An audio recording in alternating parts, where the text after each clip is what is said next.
In today's video, I'm going to teach you how to create a blog with Zoho Sites. We'll start on the Zoho Sites homepage. If you're not already signed in, click Sign In at the top.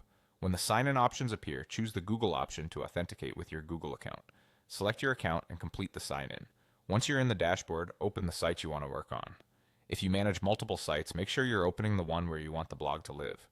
Inside the site builder, look for the blog section in the left-hand panel or the top navigation of the builder. Open it and then click Add Post to create a new article. This takes you into the editor. Start by entering your post title. Keep it clear and descriptive so readers immediately know what the article is about.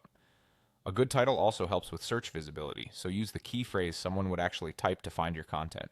Now move to the main content area and build your post. Use headings to break up sections, short paragraphs for readability, and add images or videos where they enhance understanding. Link to related pages on your site to keep visitors engaged. If you paste text from elsewhere, give it a quick format cleanup and check spacing. A quick tip, skim your post on a phone-size preview to make sure it's easy to read on smaller screens. And save your work frequently while drafting.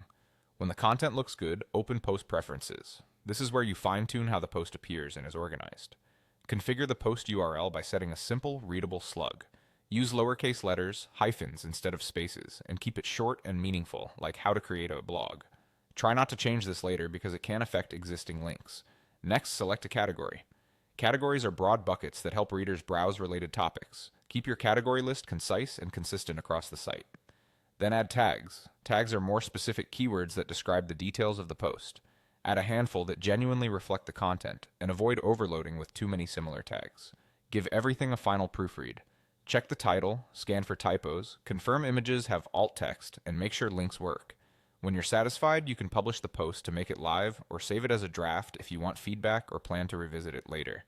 That's it. You've created a blog post in Zoho Sites from sign in to publish. Repeat this flow for each new article and you'll have a well-structured blog that's easy for visitors and search engines to navigate.